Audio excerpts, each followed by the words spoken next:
Hello everybody, Miss Griffiths again here. Welcome back to our third pod. In this one we'll be building on the last with more detail about Cromwell, his role with Henry and Henry's relationships in particular. Make notes and enjoy.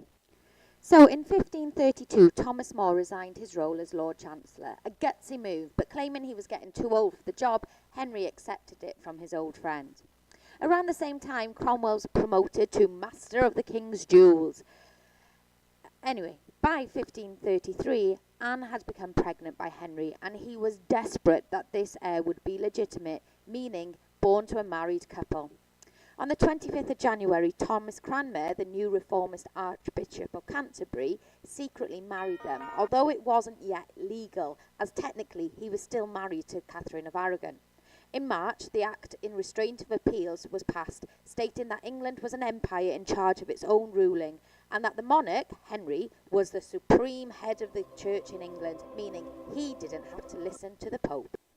In May 1533, the annulment hearing began to hear if the marriage with Catherine of Aragon had been legal all along or not, and was headed up by Cromwell and Henry's good mate, Thomas Cromwell.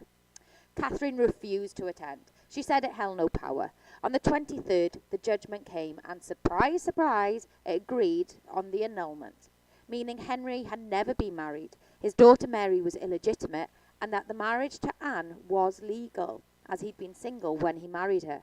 Cromwell had done the job no one else, including Wolsey, could ever do. Cromwell grew in power over 1533. He's Henry's chief minister, Chancellor of the Exchequer, in charge of the money, and Master of the Rolls, gives him power in law.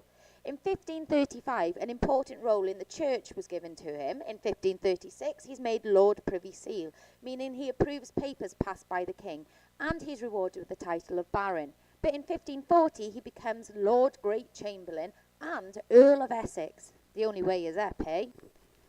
Now, during this time, he makes lots of changes, including, in 1536, he makes one government, uniting the north with central government in the south, and the Act of Union brings Wales under control too.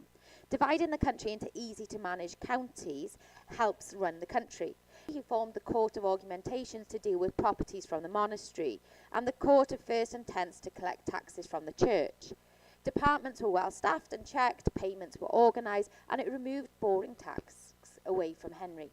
He gave more power to Parliament, taking it away from Henry. The 22 years from 1509 to 1531, they passed 203 acts, mainly on taxation. But from 1532 to 1540, in just 8 years, they passed 333 acts on a whole range of things. But as MP, King's Minister and a gifted lawyer, he had a lot of influence over them. To the people, they liked Parliament and felt more likely to support acts that go through there.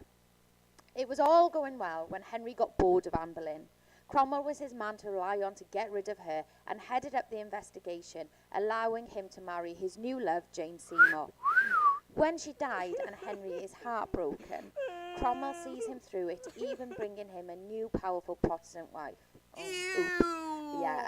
She wasn't very pretty, and that plan didn't really work for Cromwell, but he still held his power through all of these ups and downs.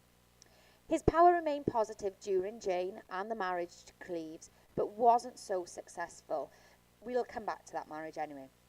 Factions became jealous, like the Boleyns. Even though he made great reforms to government, finance and religion, his end came in 1540. Arrested on treason and heresy before being executed on the 28th of July 1540, the same day Henry married Catherine Howard, Anne's cousin. So, how does Cromwell fall from power? Well, in 1540, Cromwell's time was coming to an end.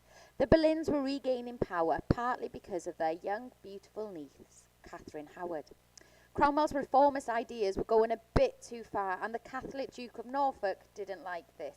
Neither did Henry, who began rumours of Cromwell's self-centred policies. An ongoing argument broke out, but Henry followed his heart to Catherine Howard's ideas rather than believe in his long-serving friend. Cromwell, like Wolsey, was arrested for treason. He protested his innocence but wasn't believed.